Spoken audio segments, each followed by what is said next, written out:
Hi friends, நாட்டு ரகம் தான். கொய்யாவை எடுத்துக்கிட்டிங்கன்னா, இப்போ இந்த வயலில் வந்து கிட்டத்தட்ட ஒரு 4 கொய்யா மரம் வந்து காய்ப்பில் இருக்குது. இது எல்லாமே பார்த்திங்கன்னா நாட்டு ரக கொய்யா தான்.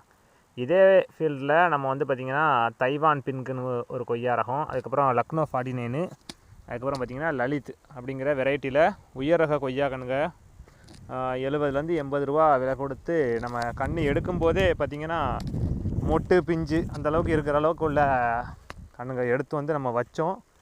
அது கிட்டத்தட்ட அந்த டைமில் ஒரு 6 மாதமோ ஒரு வருஷமோ காய்ப்பு வந்திருக்கும். அதுக்கப்புறம் பார்த்திங்கன்னா எந்த விதமான காய்ப்பும் இல்லை, அந்தளவுக்கு பெரிய காய்ப்புகள்லாம் கிடையாது.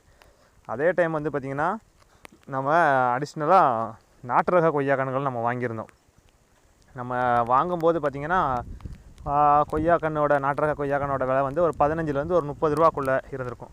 அப்ராக்சிமேட்லாம் எவ்வளோன்னு தெரியலை, விலை கம்மியாக தான் இருந்துச்சு. ஆனால் நம்ம வச்சு கிட்டத்தட்ட 4-5 வருஷம் ஆகுது. அந்த டைமில் இதுங்க காய்க்கலைனாலும் அதற்கு பிறகு இப்போலாம் பார்த்திங்கன்னா வருஷத்துக்கு கிட்டத்தட்ட ஒரு 6லேருந்து ஒரு 8 முறையாவது நமக்கு வந்து கண்டினியூவாக காய் வந்துக்கிட்டே இருக்குது. ஒரு பக்கம் காயாக இருந்துச்சுன்னா ஒரு பக்கம் பிஞ்சு, ஒரு பக்கம் பூ அப்படிங்கிற மாதிரி மரங்கள் வந்து கண்டினியூவாக காய்ச்சிக்கிட்டு இருக்குது. எதிர்பார்க்கறத விட அளவுக்கு அதிகமாகவே மரம் காய்ச்சிருக்கு. இதில் மோஸ்ட்லி நம்ம வீட்டு தேவைக்கு எடுக்கிறோமோ இல்லையோ, இது அதிகபட்சம் பார்த்திங்கன்னா இதை சார்ந்து இருக்கக்கூடிய குருவிகள், அணில், அது போன்ற இதுகளுக்கு தான் அதிகம். ஏன்னா நம்ம வந்து முத நாள் வந்து காய் பார்ப்போம், நான் கொஞ்சம் விளையாட்டும் நம்ம மறுநாள் பறிக்கலாம் இல்லை மறுநாள் எடுக்கலாம்னு பார்த்தோம்னா மறுநாள் அதை வந்து குருவி கொத்தி வச்சுருக்கோம், இல்லை அணில் சாப்பிட்டு வச்சுருக்கோம். அதுகளுக்கு போக தான் மிச்சமாக இருந்தாலும் கூட நம்ம வந்து தேவைக்கு ஏற்ப ஒரு பசின்னு வந்தோம்னா அந்த டயத்துக்கு நமக்கு ஒரு உணவாக இந்த கொய்யா இருக்கும்.